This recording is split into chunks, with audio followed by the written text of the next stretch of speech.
Hi, good morning to everyone. Welcome to Investment Achievement. Okay, இன்னைக்கு நம்ம என்ன stock பார்க்க போறோம்னா RBL Bank. RBL Bank உடைய fundamentals and then technicals ரெண்டுத்துமே கம்பேரிசன் பண்ணி பார்க்கலாம்.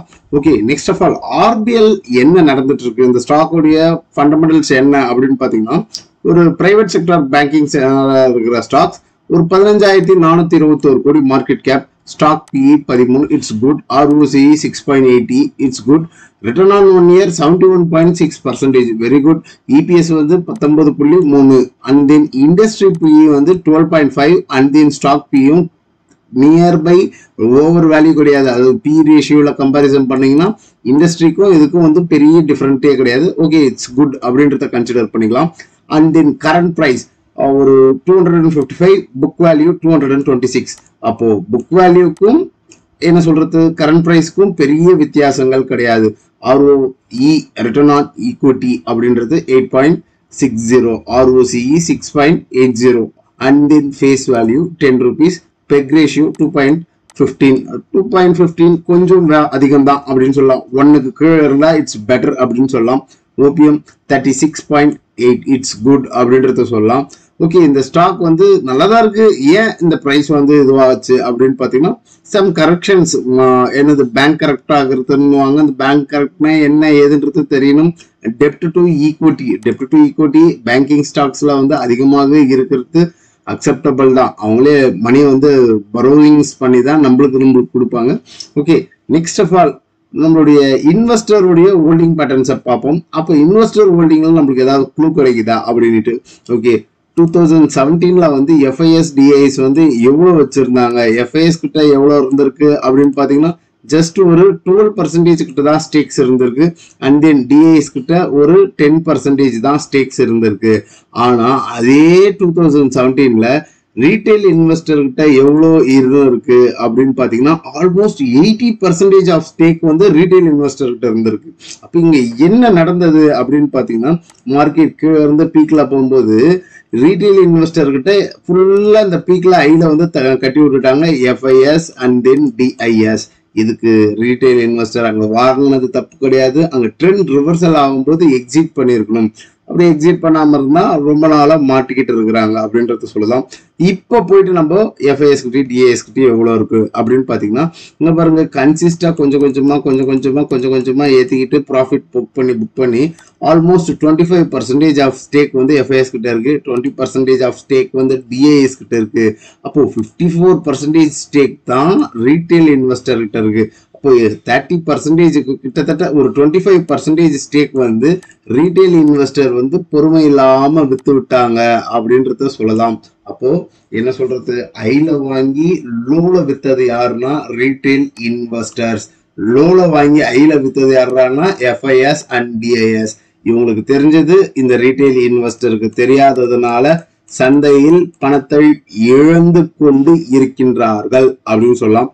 இப்போ நம்ம என்ன பண்ணலாம், இந்த ஸ்டாக்ல என்ட்ரி போடலாமா? நம்ம FIS DIS வேலையை பண்ண முடியாதா? கட்டாயம் பண்ண முடியும். அதுக்குண்டான லெவல்ஸ் என்ன ஏதுன்றது சொல்றேன்.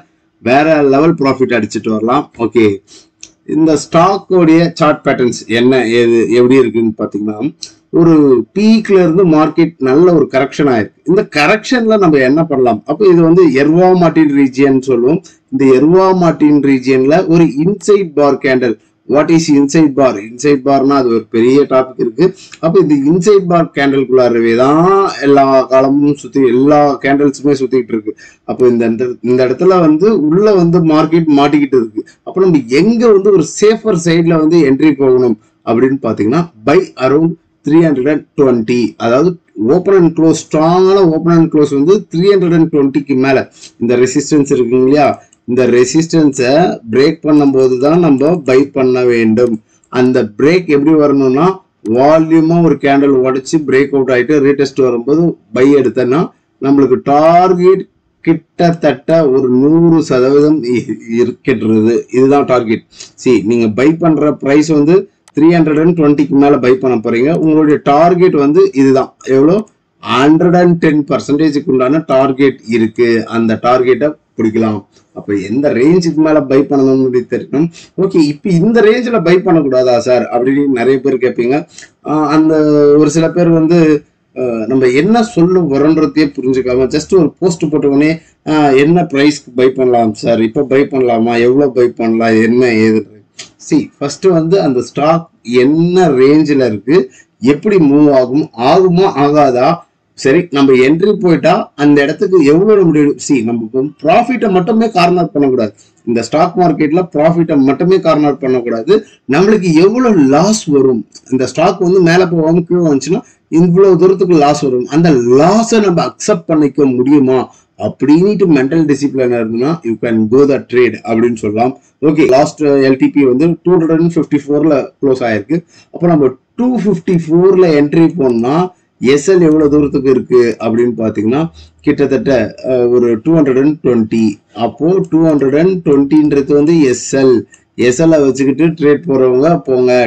ஆனாலும் என்ன பொறுத்த வரைக்கும் 320க்கு மேல போனாதான் கன்ஃபர்மேஷன் ட்ரேட். இப்போ இந்த லோல வாங்குறீங்கன்னா ஸ்டாப் லாஸ் இல்லாம ட்ரேட் பண்ணக்கூடாது. As you trader you can go. ஒரு ட்ரேடரா இருக்கிறீங்கன்னா அந்த ஸ்டாப் லாஸ் எவ்வளவு தூரம்ன்றது தெரிஞ்சுக்கிட்டு ட்ரேட் பண்றதவங்க போகலாம். சொன்ன திங்ஸ் புரிஞ்சிருக்கும்னு நினைக்கிறேன். வேல்யூ இன்வெஸ்டர் கொஞ்சம் கொஞ்சமா அக்குமுலேட் பண்ணலாம் அப்படின்றது தான் சொல்லலாம்.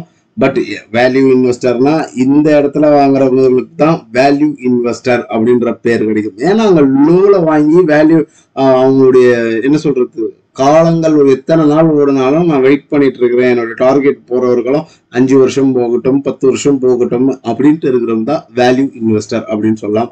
ப்ராப்பரா பிரைஸ் ஆக்ஷனை லேர்ன் பண்ணணும், ஏர்ன் பண்ணணும் அப்படின்ட்டு விருப்பப்படக்கூடிய நண்பர்கள் அப்கமிங் செஷன்ல கிளாஸஸ்ல ஜாயின் பண்ணலாம். Coming June 1st classes start ஆகுது. Every Saturday and Sunday evening 6 PM to 8 PM webinar நான் தான் ட்ரெயின் பண்ணுவேன். அண்ட் தென் லைவ் வெபினார் தான். No more recording classes. ரெக்கார்டிங்ன்ற பேச்சுக்கு நம்மளிடம் இடம் இல்லை. வெபினார் வந்து லைவ்ல தான் போகும். இதுக்குண்டான ஃபீஸஸ் என்ன ஏதுன்னு பார்த்தீங்கன்னா 3K. உங்களுக்கு குவரிஸ் ஏதாவது இருந்தா என்னுடைய WhatsApp and then virtual payment ஐடியான ஜிபி நம்பர் இதுதான். பேமெண்ட்டை போட்ட நண்பர்கள் ஒரு ஸ்கிரீன்ஷாட்டை ஷேர் செய்து விடும். மற்றும் ஒரு பதிவில் உங்களை சந்திக்கிறேன். இப்படிக்கு உங்கள் நண்பன் பாலாஜி ரஞ்சிதா.